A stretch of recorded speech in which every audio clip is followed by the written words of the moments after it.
ایک رات کرۂ ارض کا پہلا قاتل قابیل رات کی تاریکی میں اپنے گھر سے نکل کر حابیل کی طرف چل دیا۔ حابیل بکری خانے میں بے خبر سو رہا تھا۔ کوشش کے باوجود قابیل کو اس کی جان لینے کے لیے کوئی طریقہ سمجھ میں نہ آیا اور وہ سوچتا رہا کہ حابیل کو کیسے قتل کرے۔ آخر شیطان ایک انسان کے بھیس میں ہاتھ میں ایک سانپ لیے اس کے سامنے آیا۔ اس نے سانپ کا سر پتھر سے کچل کر اسے مار ڈالا اور اس طرح قابیل کو قتل کی راہ دکھائی۔ قابیل نے شیطان کی پیروی کرتے ہوئے اپنے حق پرست اور نیک فطرت بھائی حابیل کا سر پتھر سے کچل ڈالا اور حابیل مر گیا۔ قابیل پر بھی خوف و اضطراب طاری ہوا۔ وہ چاہتا تھا کہ اس کا جرم دوسروں کی نگاہوں سے پوشیدہ رہے۔ خاص طور پر اسے اپنے باپ آدم علیہ السلام کا خیال آیا کہ اگر حابیل کا مردہ جسم ظاہر ہو گیا تو اس کا باپ اسے قاتل سمجھے گا۔ اس نے حابیل کی لاش ایک گٹھڑی کی صورت میں اپنی کمر پر رکھی اور پہاڑوں میں نکل گیا۔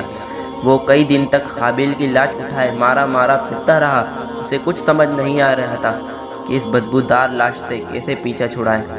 کہا جاتا ہے کہ جس جگہ حابیل کا خون گرا وہ زمین بنجر ہو گئی۔ گرمی کے سبب لاش پھول گئی اور قابیل کا دماغ بدبو سے پھٹنے لگا۔ آخر وہ نڈال ہو کر ایک جگہ بیٹھ گیا۔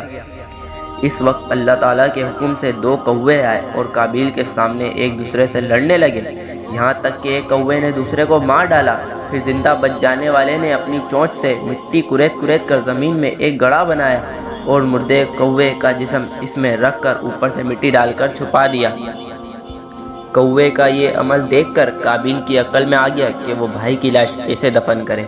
ایک ادنا پرندے کے ذریعے لاش دفنانے کا طریقہ بتا کر اللہ تعالیٰ نے قابیل پر یہ واضح کیا کہ اس کی عقل کتنی محدود ہے۔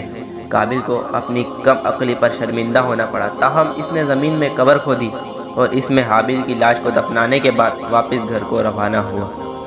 حضرت عبداللہ بن مسعود رضی اللہ تعالیٰ عنہ سے روایت ہے کہ رسول اکرم صلی اللہ علیہ وسلم نے ارشاد فرمایا کہ دنیا میں جب بھی کوئی ظلم سے قتل ہوتا ہے تو اس کا گناہ حضرت آدم علیہ السلام کے بیٹے قابیل کی گردن پر ضرور ہوتا ہے، اس لیے کہ وہ پہلا شخص ہے جس نے ظالمانہ قتل کی ابتدا کی۔